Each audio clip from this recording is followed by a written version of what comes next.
restaurant. opposite the police the headquarters. restaurant where you were working. Yeah.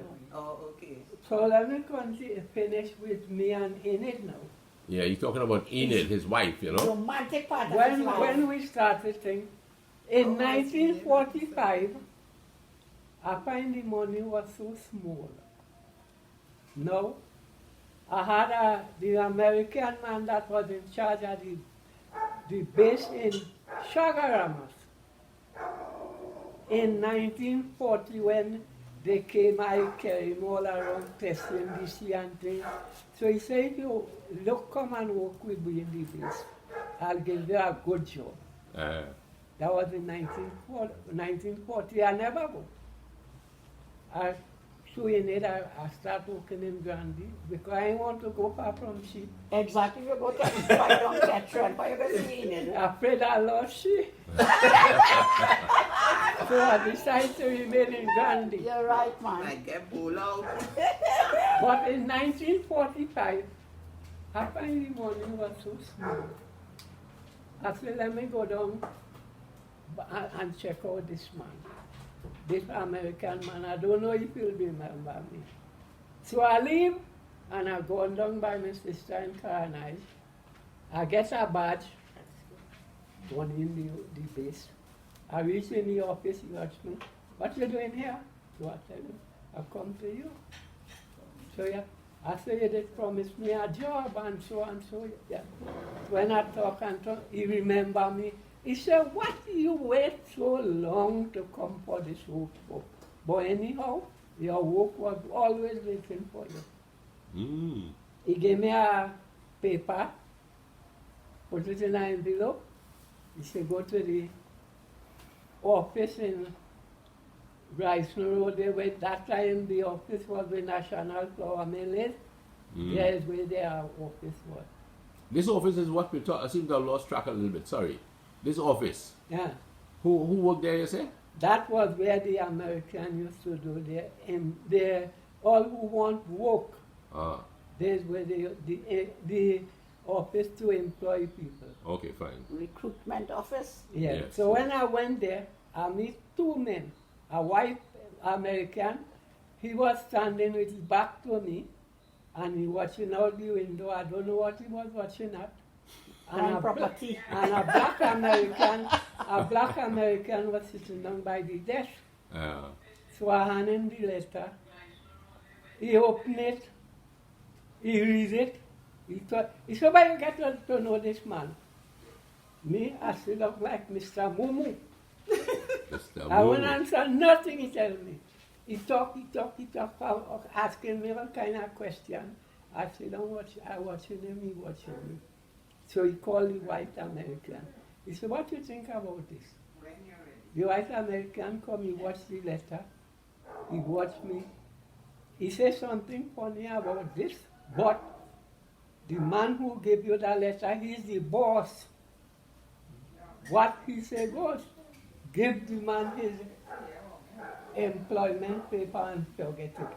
The black man decided not to do that. He writes the next letter and he gave it to carry back to this white American. When I get that, carry that letter, that man start to curse.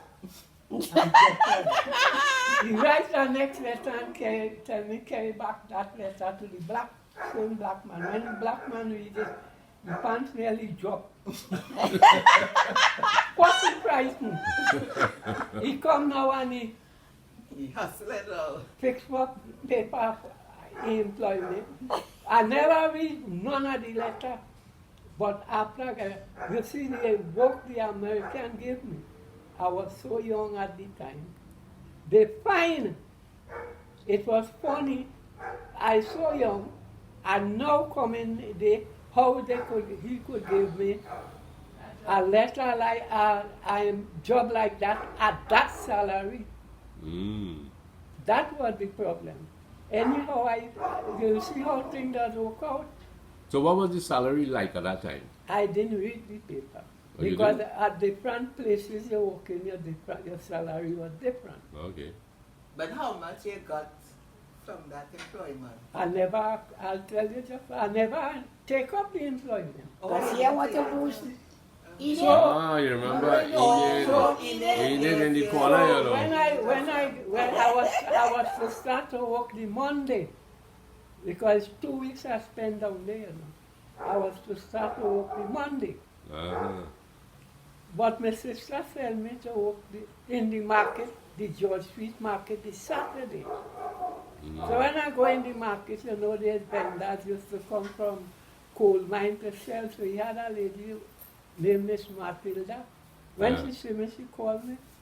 She said, why you treat the girl like that? I said, what girl? Oh gosh. She Enid. said, Enid, why you treat she like that? I said, how you mean treat she like that? I said, I treat she nothing, we had nothing. She said, you know, Enid pregnant and she mother run she from the house. I said, what are you talking about? I said, you crazy? She said, yes. But you see, when I was leaving, I never tell nobody where I went and what happening. Oh, so everybody feel now you're jailed, huh?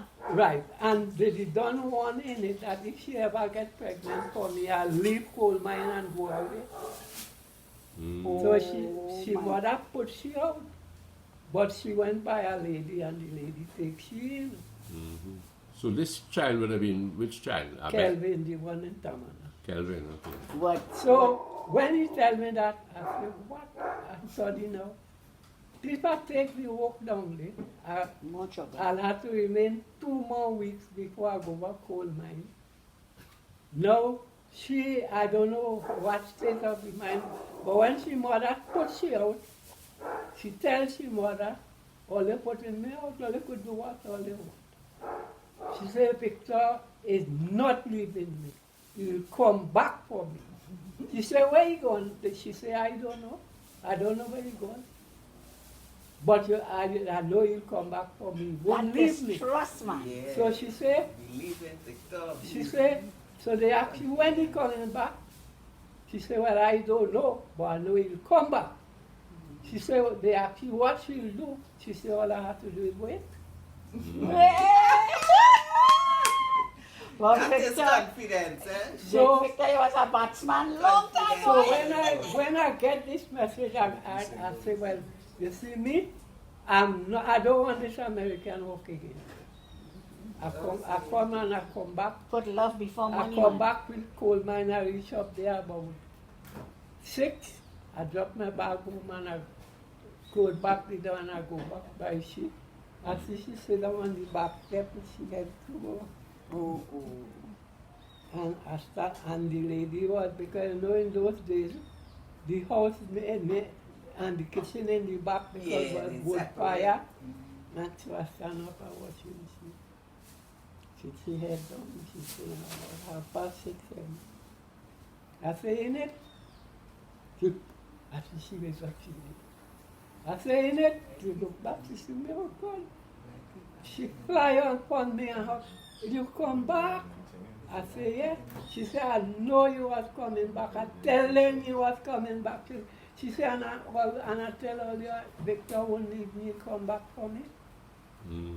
Now, little do we know, she mother had somebody watching the place.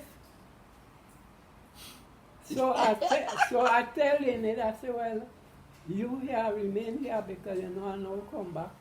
The house I ain't even clean it up yet on like Saturday. So I give she money. I say, pay the lady for all the time he was there. It was about a week she spent there. And I go on. As soon as I go on back down, she mother come and call she to go back home. Oh, you had a real. So she gone back home by she mother. So when I come this Sunday, I go back home. They tell me she gone home. When I go back, we start, I tell him what she say. Well. They say, well, so the first thing I say, well, they had no right to put she out. How are you gone? And he tell her, I say, of course, I never tell nobody you're gone. But I never know if she was pregnant either because she was just about 2 months pregnant or a month and a half.